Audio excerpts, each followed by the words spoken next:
Emily appeared confused when I asked her about the opposing party's attitude during the business discussion in a professional environment.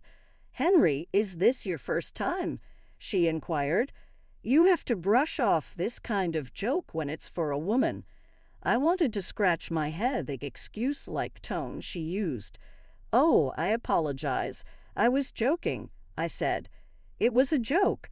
Emily gave my words a perplexed glance. "A joke about what?"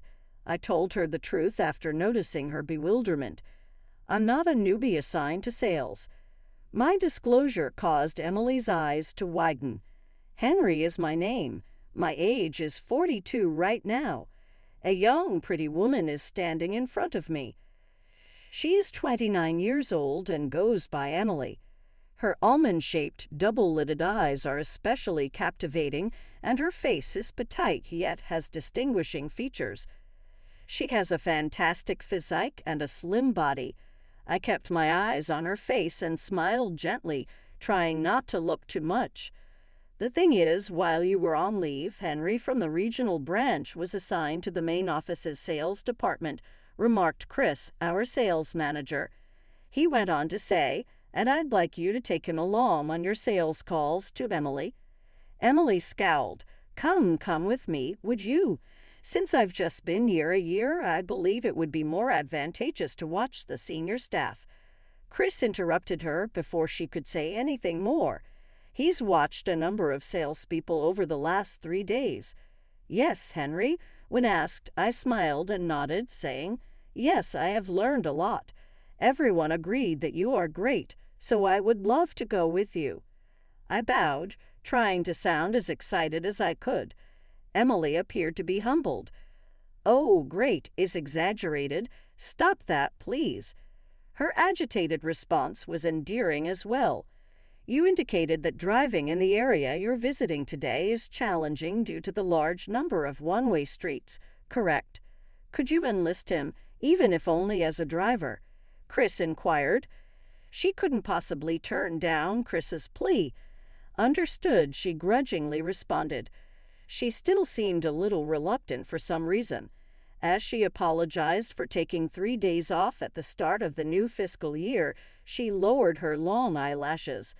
Chris gave a nice smile. "As an employee, you have the right to take paid leave. Don't be afraid to take it if you're feeling ill, but don't take too much." His words of kindness appeared to bring relief to her face. As a result, I was permitted to go on sales calls with Emily, the bright young star. I settled into the driver's seat of the business vehicle and shifted seats. After a brief moment of hesitation, she appeared relieved and climbed into the back seat. As I set my bag on the passenger seat, I struck up a casual conversation as I started the car slowly. Although I was pleased to be promoted to the main office, I never imagined that at my age I would be moved to a totally different department. "I'm sure you were taken aback. A newbie is an old person like me." Emily's eyes widened when I gave her a playful look in the rearview mirror. "A completely different department?"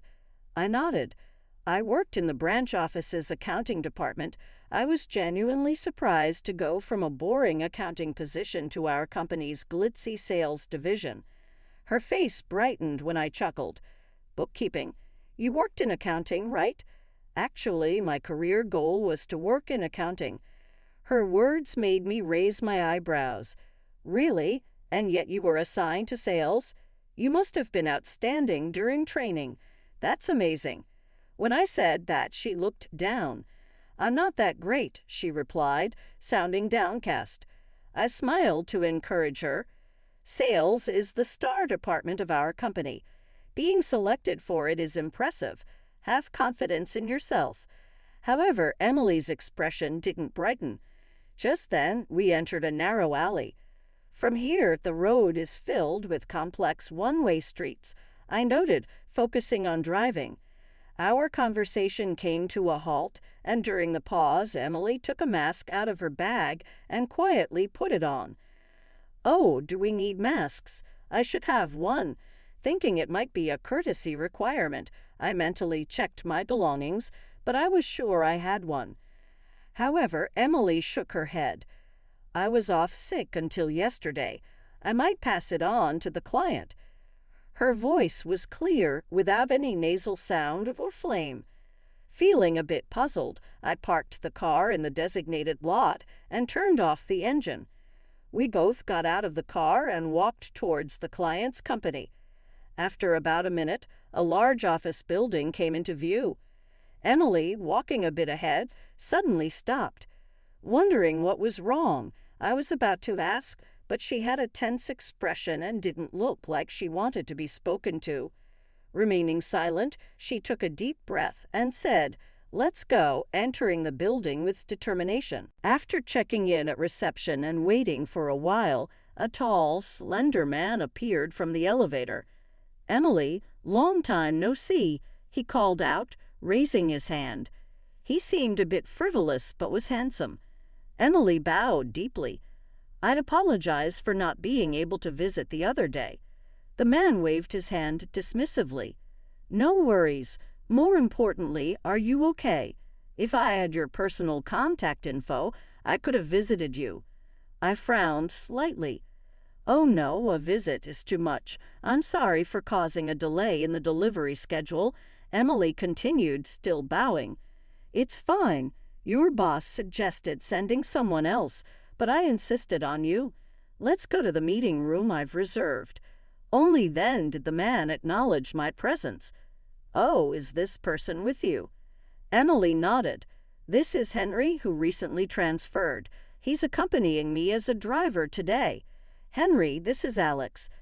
I bowed deeply and introduced myself. "I'm Henry. Nice to meet you." When I looked up, Alex looked utterly indifferent. "Yeah, nice to meet you," he added. "I wanted it to be just the two of us," Emily said in a light-hearted tone, forcing a strange smile. Their exchange left a black cloud of frustration hanging over me, and I sighed lightly. We entered the conference room, but Alex continued with small talk. "Are you fully recovered? How about we celebrate your recovery?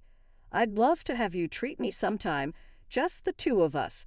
I know a great French restaurant. Is this what sales conversations are like?" Having worked in accounting for so long, I found it hard to grasp this kind of small talk. "No, as you can see, I still need to wear a mask," Emily gently declined. Alex seemed dissatisfied. "Come on, you need the mask. Take it off." Emily's eyes clouded over. "I feel bad if I infected you." Alex responded with a smile. "It's okay. I never catch colds. Not seeing your cute face is what makes me feel unwell."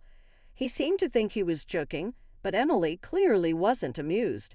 I reached for the bag beside her. "You've prepared the materials, right? Shall I hand them out?" Emily flinched a little but then raised her voice slightly. "Oh yeah, please do." I nodded with a smile, handed the materials to Alex, and placed some in front of Emily as well. After bowing, she looked directly at Alex. "Now let me present next month's delivery schedule and introduce our new products. Thank you for your time." Shifting from small talk to a serious tone, Emily's professionalism was evident. Though Alex seemed somewhat displeased, he nodded. Her handling of the meeting was impeccable. Regarding next month's deliveries, it seemed like a routine discussion. Her presentation was smooth and flawless. Notably, her introduction of new products was outstanding. She clearly outlined the benefits compared to current products and emphasized the profit margin despite the higher prices. Any questions were answered promptly, without even looking at the documents.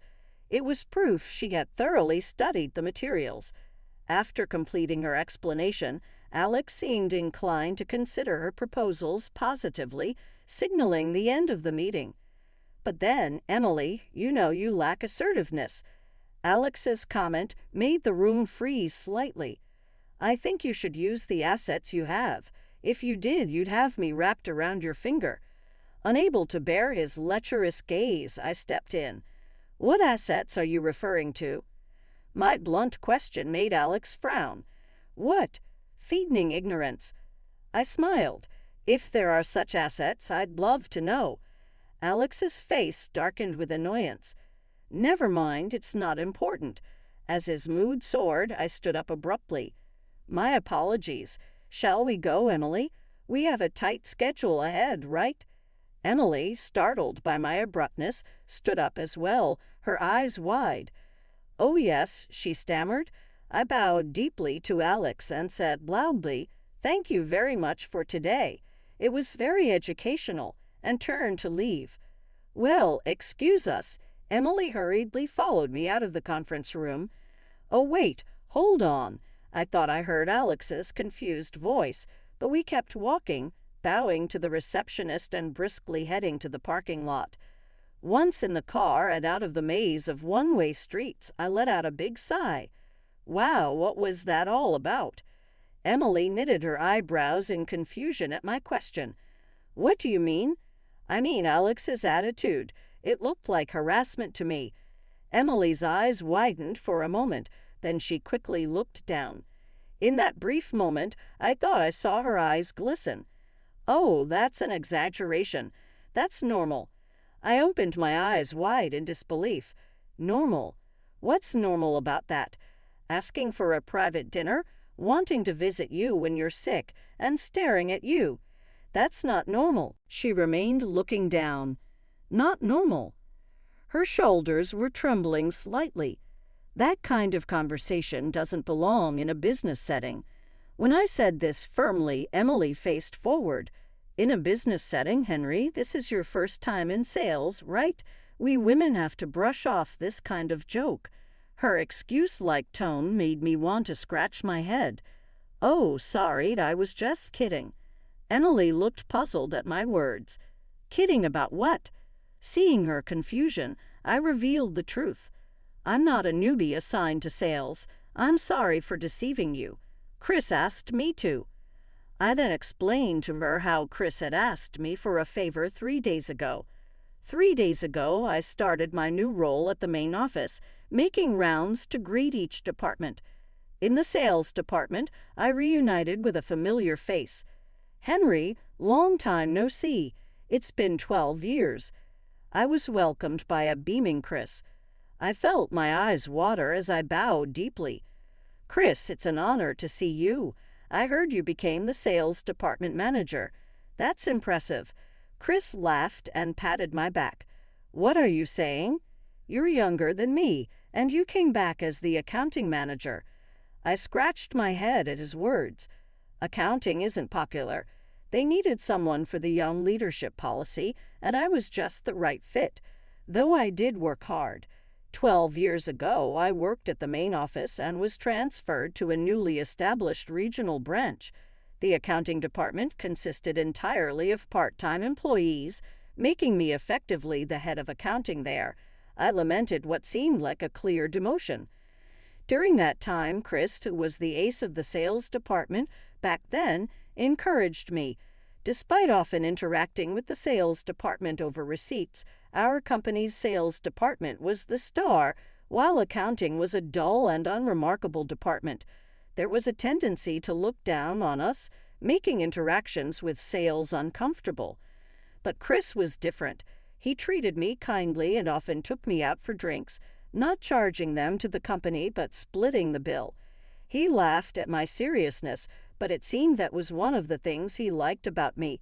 Chris encouraged me, saying, "It's not a demotion. It's a chance to prove yourself there and come back to the main office with a managerial position." Even though I wondered how an accountant in a regional branch could achieve that, he continued, "You were never afraid to tell us this isn't an expense. This restaurant won't work. That's wasteful. Thanks to you, we couldn't spend as freely as before, and our expenses went down. Didn't that contribute to the company's profit?" His words made me realize that even in accounting, I could contribute to the company's profits. It wasn't a dull job. That's what the ace of the sales department taught me.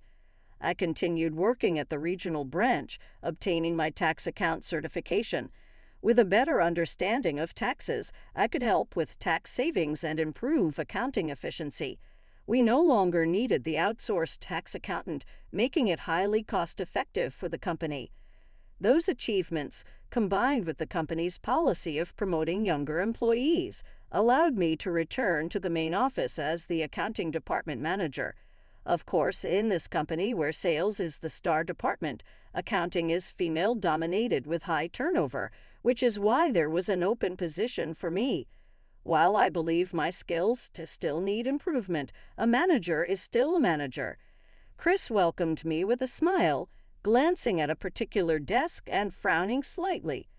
Be happy about becoming a manager, but keep a close eye on your subordinates. Otherwise, you might crush young talent. His ominous words made me sit up straight. Is something wrong? When I asked, Chris led me to the conference room. It seemed like a topic he didn't want to discuss openly. Once inside, he told me about a young woman assigned to the sales department due to her excellent training results and beauty, but who had recently been struggling with her health. Whenever someone asked if she was okay, she insisted she was fine, but she'd always seemed distressed during sales calls. She refused any offer of accompaniment and had been taking more sick days, leaving everyone unsure how to help. Is she off today, too? I asked. Chris nodded grimly. Then how about I accompany her? Chris looked surprised at my suggestion. If I say it's because I'm a newbie and want to learn, she won't be able to refuse, right? Maybe she thinks she can't rely on her superiors. Chris let out a slight groan, saying there might be something to that while putting his hand to his chin and thinking. I might be able to figure something out by accompanying her, and even if I don't, maybe she'll open up to a newbie during casual conversation. I wanted to help, but Chris gave a rueful smile. What about your own department? I realized he had a point. Right, I'll get permission from Mr. Owen, maybe for a few hours. When I bowed, Chris returned the gesture respectfully. I'll also talk to Mr. Owen. Please do this for me. With that, I bowed deeply again. When I finished my story, Emily's eyes widened. So you're actually the accounting department manager. Yes, sorry for deceiving you. Today is actually my first time observing a sales job. I apologized again, but Emily shook her head. No, I'm sorry for causing trouble to Chris and even to you, Henry. Her words made me sigh.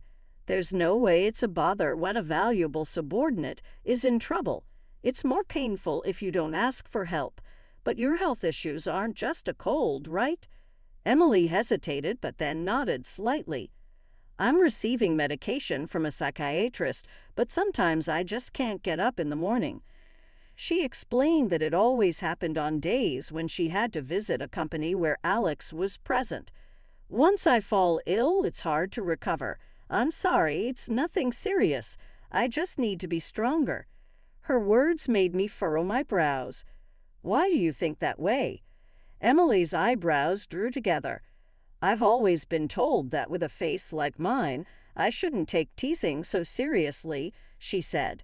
They said it's because I take things too seriously that things go wrong.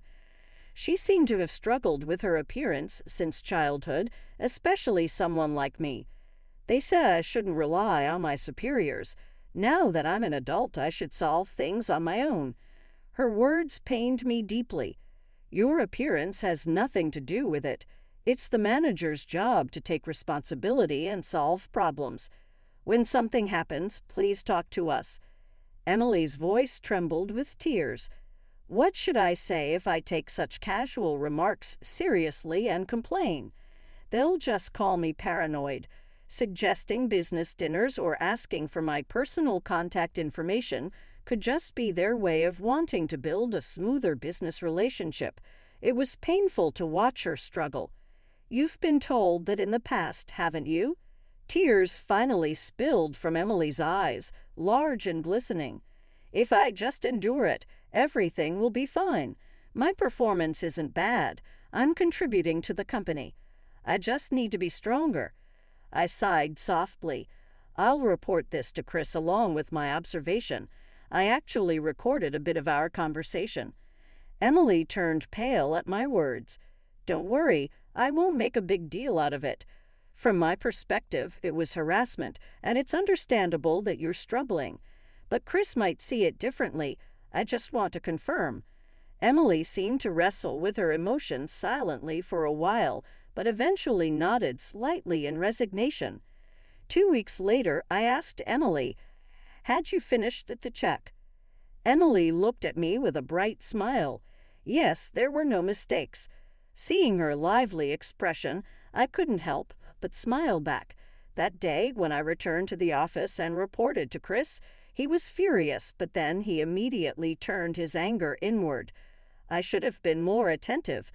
She's so beautiful. It's not surprising things like this happen. I assumed she had no worries because she was so talented and chosen for the top sales role. That was my mistake. He blamed himself for not noticing his subordinate's distress, one of the reasons why I admired Chris. I suggested to him that Emily be transferred to the accounting department. Chris thought long and hard, pondering for a week. Surprisingly, Emily was one of the top 3 performers in the elite sales department until recently, and he was reluctant to let her go. He thought it over thoroughly. However, her performance had declined due to her health issues. Most importantly, her initial preference was the accounting department. After much deliberation, Chris recommended her transfer to Mr. Owen. In her place, a young man from the accounting department who admired the sales department eagerly transferred and is currently being trained hard. Though he seems to be enjoying it, Alex expressed disappointment at Emily's transfer. But Chris took over her client duties for a while, laughing as he said Alex was terrified of dealing with the former superior. One day, as I left the office on time, I heard quick footsteps approaching from behind. Turning around, I saw Emily, slightly out of breath. Do you have some time after this?" Having gotten through the busy end and start of the month, today marked the beginning of being able to leave work on time. "Is there something bothering you?" I asked. Emily smiled. "Can we discuss it at the restaurant?" I straightened my posture slightly and nodded. Emily chose a stylish Western-style restaurant with private rooms, offering a variety of dishes from trendy aglio e olio to my favorite fried chicken and salted squid. We ordered fried chicken, beer, and aglio e olio, which I tried for the first time, and toasted as I drank the beer. Emily watched me intently. Feeling a bit startled by her gaze, I put down my mug. Then Emily dropped a bombshell. "I'll get straight to the point. I like you, Henry." I choked on my beer and started coughing. "Are you okay?" I was not okay. There was no way a beautiful woman a decade younger than me could like me. "Don't joke around," I said, still coughing. But she shook her head. "I'm not joking. I know you don't have a girlfriend or a wife, right?" I raised my hand to stop her.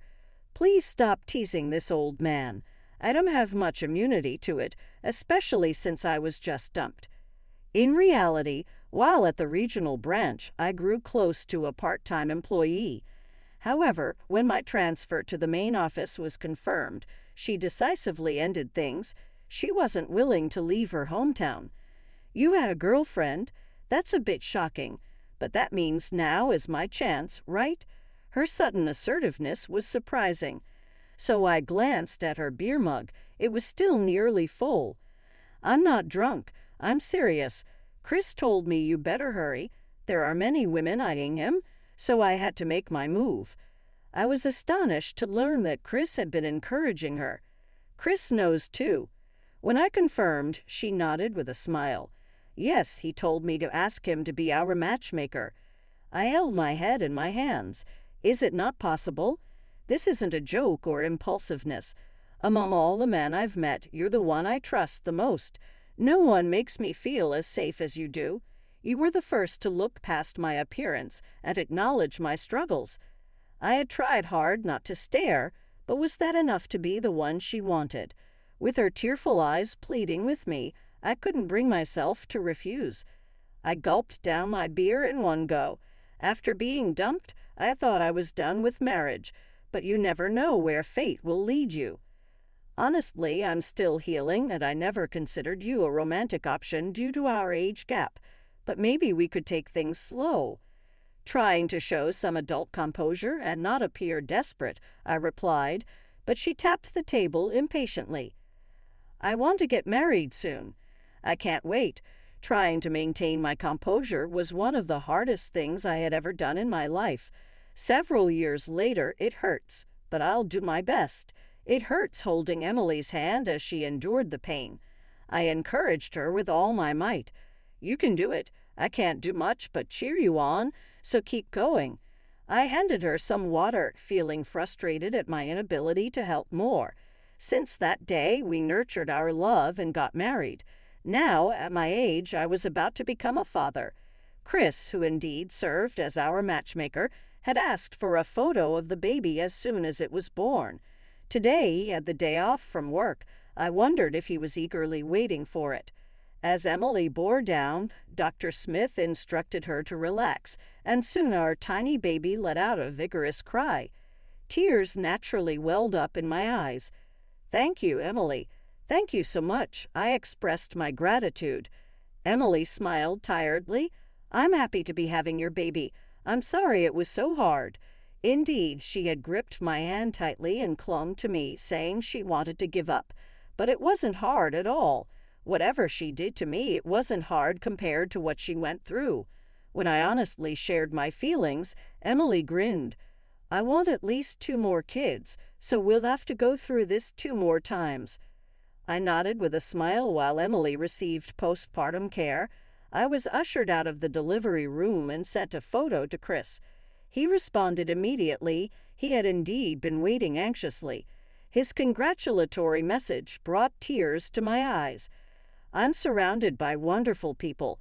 Emily, our newborn baby, and the children we will have. I want to protect them all. In order to do that, I need to stay healthy and live a long life. I murmured with a smile as I stood